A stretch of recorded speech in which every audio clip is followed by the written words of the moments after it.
Last Handful of Clover, a novel by Wess Mongo Jolley, read by the author.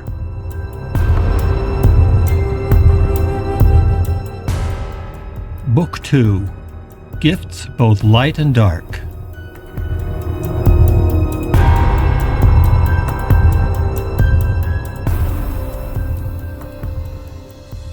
Chapter 18, Under the Juniper Tree. 1887. By the last quarter of the 19th century, Salt Lake City had become a bustling metropolis and a hugely important way station for travelers journeying to and from the West Coast. The Transcontinental Railroad was completed in 1869 with the driving of the Golden Spike. No ghosts witnessed this event, as it was north of the boundaries of the hereafter. But by that year and in the years that followed, the population of Utah skyrocketed. The state was well on its way to surpass 250,000 people before the end of the century. Although war had been averted between the Mormons and the Americats, the distrust and the paranoia of the winter of 1857 and 1858 lingered. Brigham Young died in 1877, and with his passing, tensions eased. But after all that had transpired, the government of the United States still had a long way to go before they would trust the people of Utah. As Billy and Maddie were struggling to find their way in the strange world of the hereafter, statehood for Utah was still at least a decade away. It would only come once the Mormons disavowed polygamy. Much changed for both Billy and Maddie in the year 1887. In the 30 years since his death, Billy felt like he had finally made a degree of peace with what had happened to him. No longer did he fear the onset of madness as he had in those early years, especially after the murder of the Sowersbys. And although his mind was still tortured by loneliness and sexual longings that he could not fulfill, he felt that he was no longer the confused, angry, and hopelessly sad boy he had been in those first years. Instead, he found solace in learning and in trying to find meaning in the path God had chosen for him. By 1887, Billy was spending much of his time in churches. He attended services in Mormon and Catholic houses of worship, and also private services at the homes of Jewish, Muslim, and Buddhist families that were now living in the Salt Lake Valley. For many days at a time, he would sit in churches and temples in contemplation of what this dark journey he was on must mean. And in that meditation and contemplation, he slowly found a calm center to which he could retreat. He thought of it as the temple of his own soul, and he found solace in that temple often. Contemplation and meditation consumed more and more of his time. There were days, even weeks, where he would sit in a safe place and watch the world and his own thoughts without moving. At first, he found these safe spots on the grounds of the holy buildings that were being constructed throughout the new and thriving city of Salt Lake. But soon, he found as much peace in being in the desert and on distant mountain peaks as he did from being in the city itself. Being untroubled by the need for food and without the aches and pains a body was normally susceptible to, he could easily sit for days in silent introspection.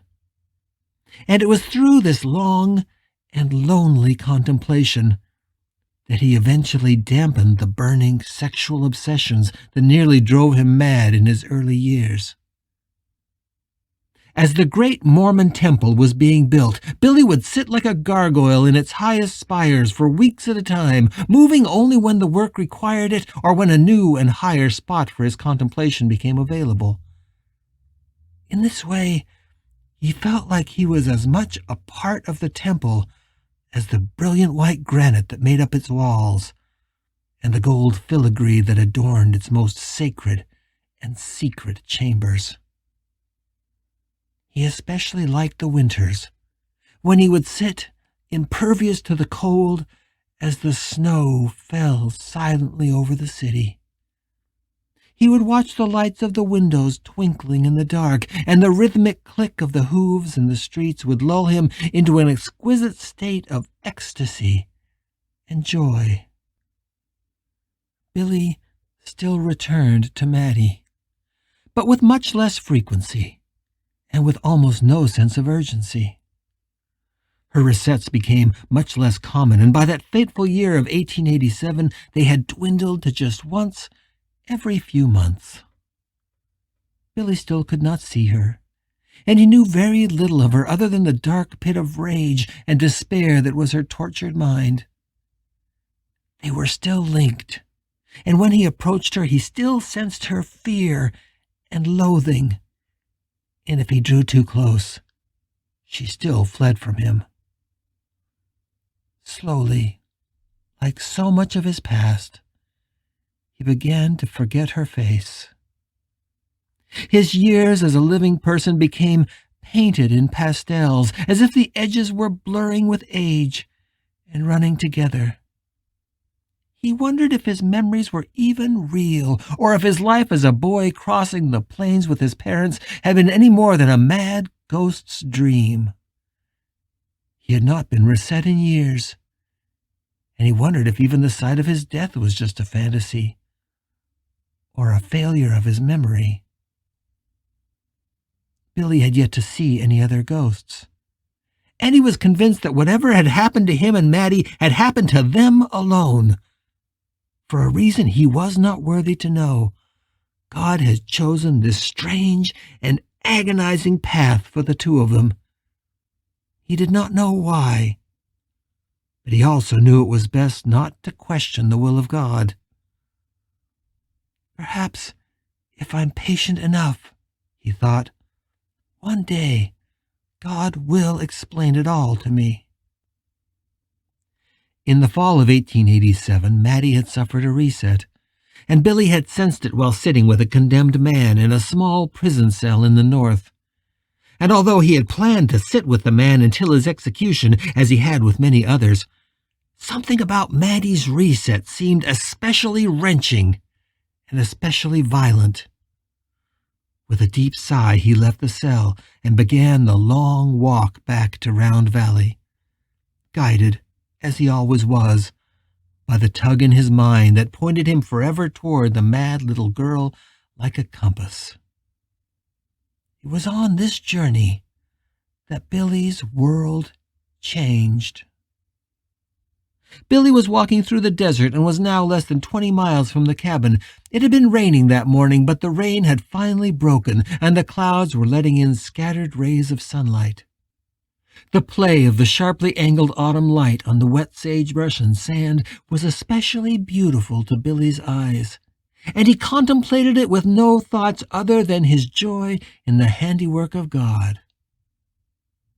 When he saw the old woman sitting under an especially large juniper tree, he wasn't at first sure what he was looking at.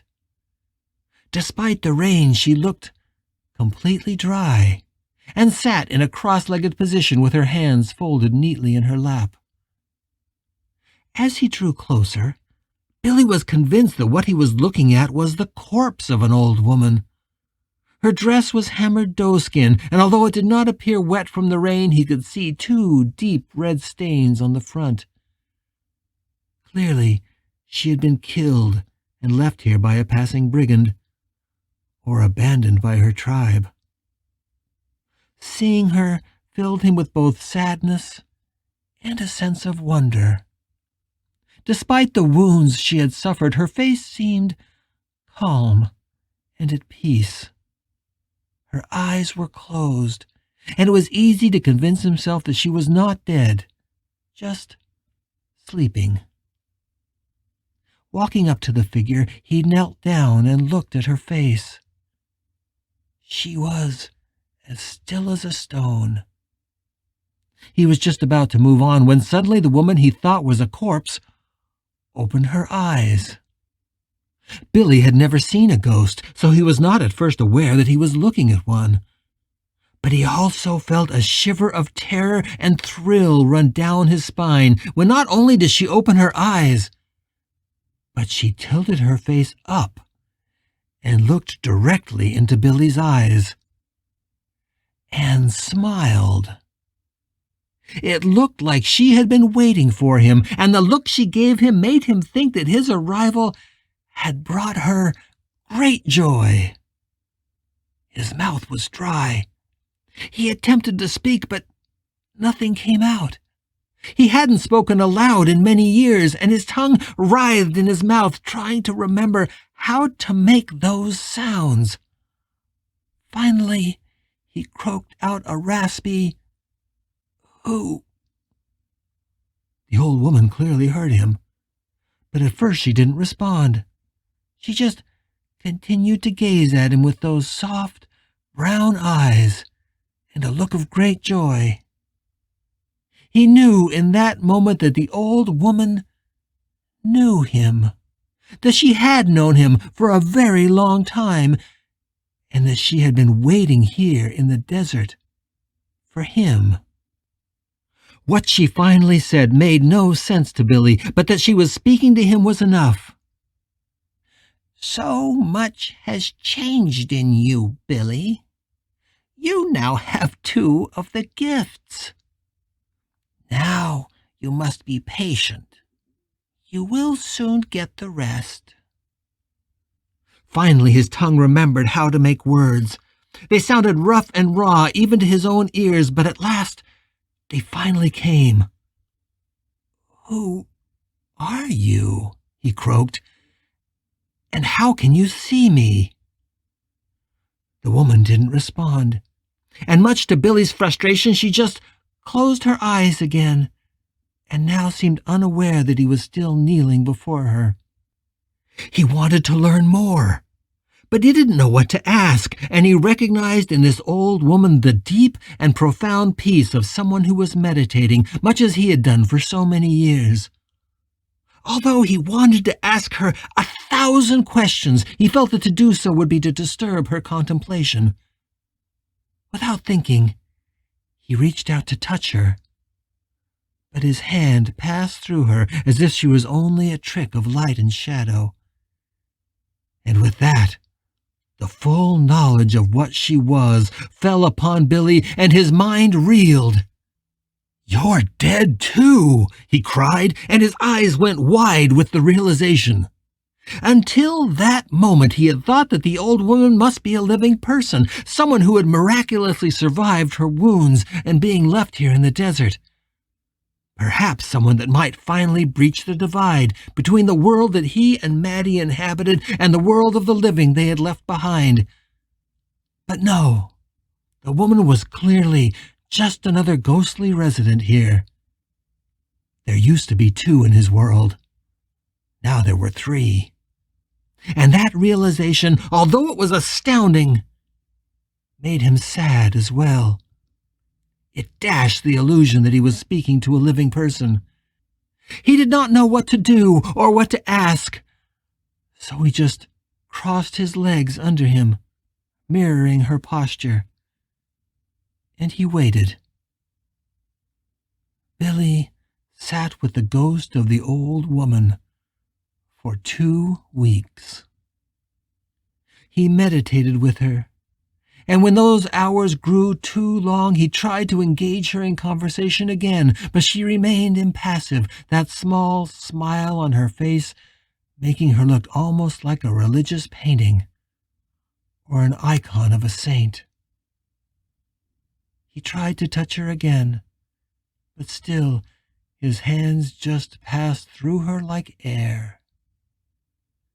Eventually, Billy felt like he had no choice but to walk away. So on the 15th day he knelt before her and promised that he would return, and that he hoped he would see her again. As he walked away, the old voice behind him said, "Go to her now. You will be able to see her." Billy turned back with a jolt, but once again the woman just sat with her eyes closed. Go to who? Maddie? Who else could she mean? But the old woman had said all that she intended to say, and Billy eventually wandered off, leaving her alone under the tree. Less than a day after leaving the old woman, Billy found Maddie, and this time he did not keep his distance. "Go to her," the old woman had said. And so he did. For the first time in 30 years, he walked steadily and deliberately toward her, guided by the inexorable tug in his mind. When he reached her, it was dawn, and the sky was glowing a brilliant red with streaks of purple fire snaking into the pale blue heights. "You will be able to see her," the old woman had said. She had spoken the truth. Billy found Maddie crouching like an animal in the black dust of the now almost completely rotted cabin shell. To his shock and surprise, she looked exactly as he remembered her from that day when the Dutchman had strangled the life out of her. Her white dress looked clean, despite the dirt in which she crouched. Her little black felt shoes were still on her feet, as they had been when her murderer had lifted her from the floor with his gnarled old hands. The only marks on her dress were a string of brilliant red drops of blood, and Billy remembered how her nose had bled in the last seconds of her life. He remembered how the blood had dripped off her lips and chin and scattered like red jewels on the lace front of her dress. As Billy approached, he realized Maddie could see him as well. She looked at him like an animal crouched over its kill. Her eyes blazed, and he heard a low growl in her throat. But there was also curiosity on her face. Billy knew that, like him, Maddie had not seen another ghost in 30 years. Like him, she had never, since her death, had another person look into her eyes and show recognition. "Hello, Princess," he whispered as he knelt in the dust not 2 feet from her. Maddie not only saw Billy, but it was clear that she could also hear him. At the sound of her name, Billy thought that for an instant there was a break in the blazing hatred that was radiating from her like a sun. But the break was only brief. "Do you remember me, Maddie? My name is Billy. I loved your sister, Frances, and I loved you." Maddie sprang to her feet and stood facing Billy in a position that looked as if she was ready to attack at any moment, like she would spring upon him as deadly as a tiger. With a trembling hand, Billy stepped forward and reached for her. "Remember, Maddie," he said. "Try to remember. I was your friend." When she sprang, it was so sudden that it caused Billy to cower and bring his hands to his face. His arms flailed, trying to ward off the sharp fingernails and teeth that the little girl seemed intent to use on him. He cried out and turned to the side, waiting for the impact. But it never came. Instead, Maddie flew through him as easily as his hand had passed through the shoulder of the old woman. As she passed through him, she swung her arms wildly at Billy's face, but she only ended up sprawled in the dust beyond where Billy stood. "You now have 2 of the gifts. Be patient, Billy. You will get the rest," the old woman had said. "Maddie," Billy spoke softly now and turned his pleading eyes upon her. "Please, tell me you remember me." Slowly, the little girl croaked out 4 words. It was clear that she hadn't spoken for as long as Billy, and the speaking was coming back to her only with difficulty. "You're dead, Billy Travers," she said, pronouncing each word as if it was bitter on her tongue. Billy's heart felt as if it would stop beating at any moment, and part of him wished it would. The ruin of the little girl before him was almost too painful to look upon. "I am, Maddie. We're both dead. Don't you remember?" Slowly, the little girl rose from her crouch, and for an instant Billy could see in her the little girl he remembered. The little girl who had shared jerky with him around the fire, and who had looked upon him with a combination of a crush and hero worship. The little girl he had called Princess, and who had blushed and giggled every time he used that name. Maddie stood tall and cocked her head at the boy. She reached down and took the sides of her dress in her hands. As gracefully as Billy remembered, she began to twirl, her dress flaring out around her the way it did then.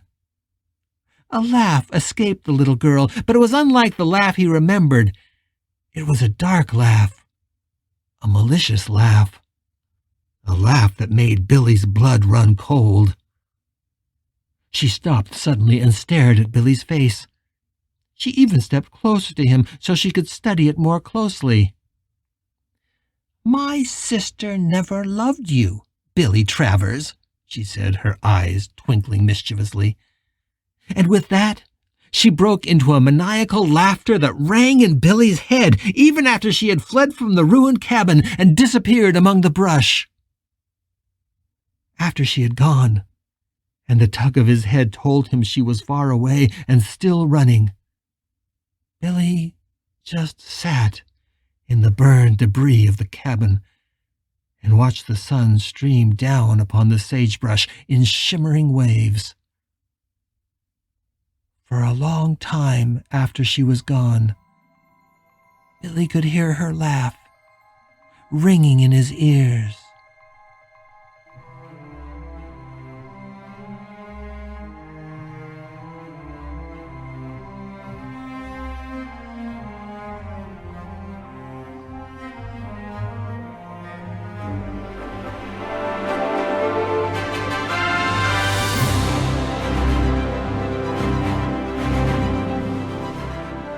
You're listening to The Last Handful of Clover, a novel by Wess Mongo Jolley.